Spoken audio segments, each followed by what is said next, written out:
Hai Sobat Kim, kembali lagi di konten edukasi Rumah Sakit Kim. Kali ini kita mengundang ahlinya loh, yaitu Dokter Anto, spesialis BTKP. Yuk kita kenalan dengan beliau. Dokter, boleh silakan kenalan diri dulu? Hai, iya. Perkenalkan saya Anton, bagian pembuluh darah, jantung dan dada, spesialis BTKV, bedah torak, kardiak dan vaskular.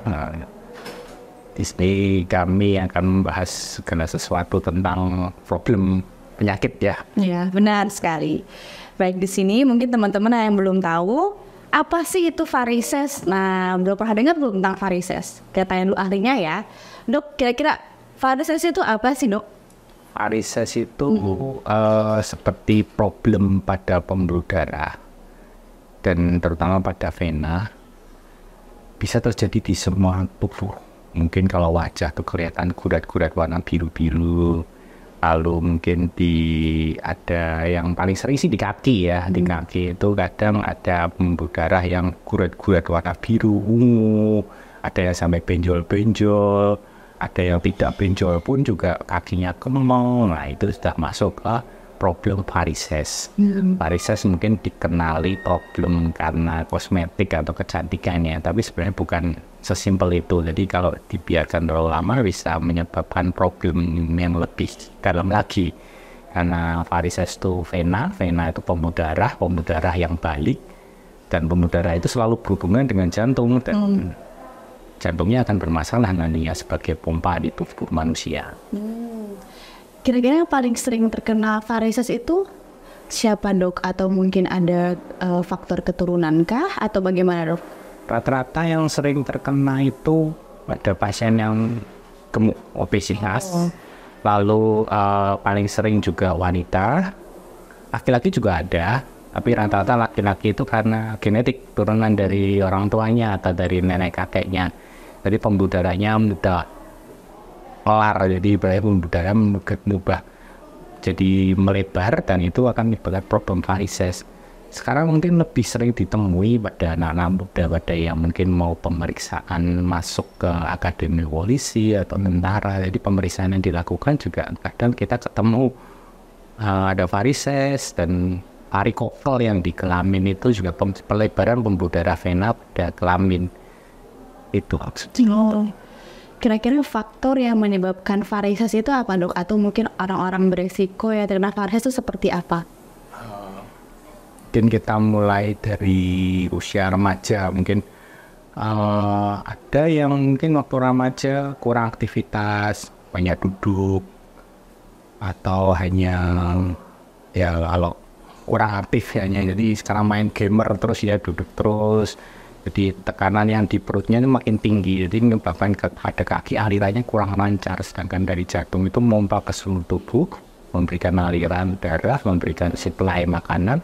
Dan ada namanya pembuluh darah balik, membawa darah kotor, itu yang darah baliknya yang biasanya dari kaki nggak bisa kembali lancar ke kembali jantung, jadi ya kembali ngumpul di kaki, bengkak itu. Lalu ada juga yang aktif, malahan remaja aktif, main bola, lari-lari lah, habis main futsal, lari-lari seperti itu, jongkok dia, capek, mungkin minum gitu ya. Nah, jongkoknya itu namanya jantung, kalau udah habis aktivitas, pompanya makin cepat, alirannya makin cepat, sedangkan aliran darah yang balik yang dari kaki itu tidak bisa masuk ke jantung lagi, karena terlipat kakinya pada lututnya. Itu menyebabkan biasanya di belakang lutut itu warna-warna biru-biru, ungu-ungu seperti itu, dan kita sebut varises. Lalu pada dewasa muda juga karena ya mungkin kerja di kantor ya, belakang kantor, jadi hanya duduk diri lama di kantoran seperti itu, jadi aktivitas yang kurang aktif itu juga menyebabkan gejala munculnya varises lebih sering. Lalu pada wanita dengan yang menopause, di mana hormon-hormon sudah berkurang sampai hilang, jadi juga hormon wanita estrogen progesteron itu yang mensuplai kelenturan dari sendi darah. Jadi sendi darah yang sudah tidak mendapat suplai hormon wanita itu, akibatnya sendi darahnya jadi lebih kaku, lebih tidak lentur lagi, dan itu cenderung terjadi varises lebih besar. Biasanya pada yang setelah menopause. Berarti kalau misalkan kata orang-orang abis olahraga jangan ditekuk kakinya itu bener ya dok ya? Berarti itu salah satu penyebabnya varises teman-teman. Nah, selain di kaki dok, lokasi mana aja sih di bagian tubuh kita tuh yang bisa terkena varises dok? Kadang kita pernah nemuin pada varises pada pelvis itu pada panggul. Jadi kita temukan varises pada panggul itu pada rata-rata wanita yang melahirkan lebih dari 3 kali, 4 kali. Jadi ada seperti pelebaran pembuluh darah yang mengisi dari organ kewanitaan, meliputi dari kandungannya wanita. Jadi kita lihat ada seperti varises di dalam panggul itu sebenarnya. Dan pernah juga kita temukan ada ibu-ibu yang obesitas yang kemudian juga kita temukan dari pelebaran pembuluh darah juga. Itu rata-rata pada yang mungkin waktu melahirkan mengejan, lalu aktivitasnya juga kurang, yaitu menyebabkan pelebaran juga pada pembuluh darah pada panggul. Jadi sekitar panggul itu juga bisa menyebabkan varises, lalu juga varises pada hati, itu pada penyakit sirosis hati, lalu varises esofagus itu juga bagian saluran makanan juga bisa ada varises juga.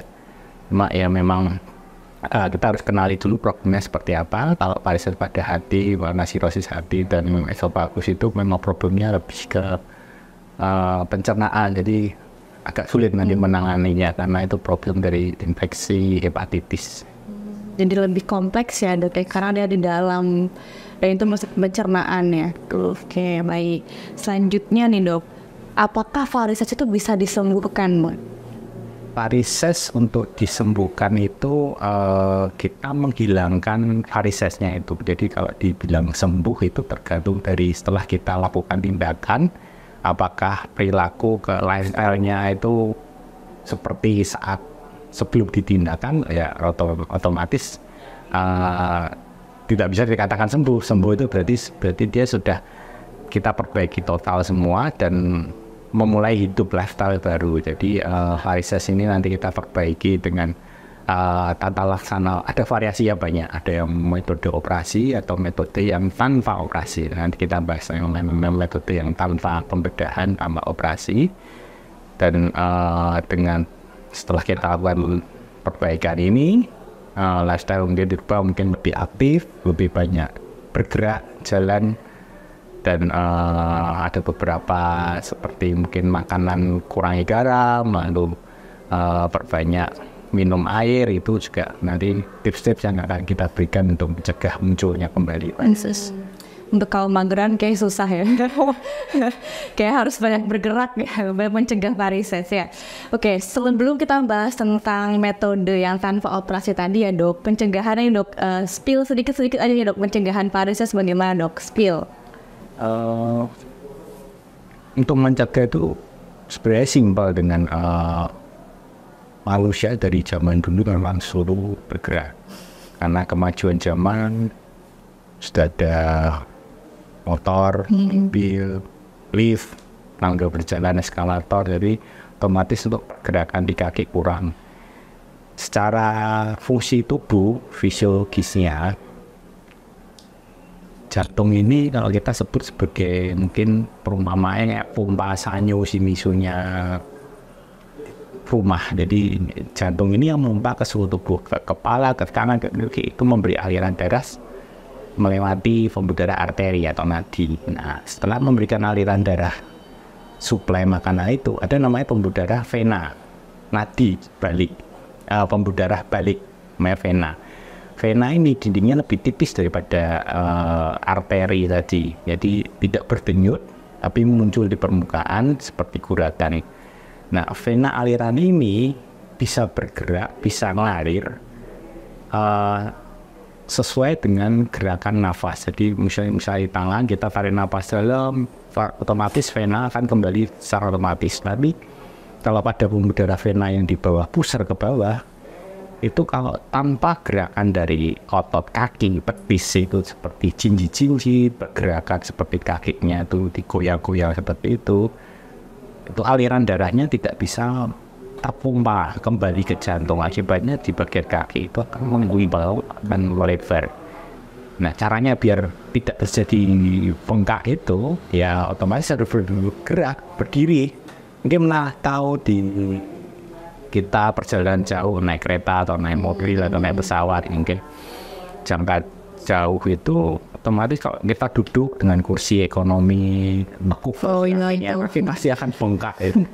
Nah, kaki yang bengkak itu ada beberapa pasien yang memang diperlukan untuk suntik pengencer darah sebelum perjalanan jauh, karena kalau bengkak seperti itu akan terjadi pengumpulan cairan, pengumpulan darah pada aliran darah di kaki, apalagi kalau ada varises. Nah, varises itu akan terjadi gumpalan darah di dalam pembuluh darah, itu kebanyakan namanya bukan varises lagi, udah masuk ke yang mengancam nyawa, jadi penggumpalan vena dalam, DVT, deep vein thrombosis, dan nanti ke depannya jadi emboli paru. Gumpalan itu nanti akan lepas masuk ke jantung, itu akan bermasalah nantinya. Dari jantung nanti dipompa seluruh tubuh, bisa terjadi gangguan stroke, mungkin sumbatan-sumbatan di tempat lain. Jadi intinya ya mencegahnya ya bergerak. Untuk kaum mageran mending jangan terlalu lama magernya, untuk bergerak ya. Kemudian tadi kita bahas tentang metode yang tanpa operasi nih dok ya. Itu maksudnya bagaimana dok? Memang bisa varises disembuhkan tanpa operasi dok? Ya. Zaman dulu varises itu pembuluh darah yang melebar. Jadi waktu terjadi pelebaran pada pembuluh darah di kaki, zaman dulu masih operasi sebelum ada teknologi yang baru ini. Jadi waktu yang operasi itu pembuluh darah yang melebar itu kita ambil, kasarnya diamputasi pembuluh darahnya ini.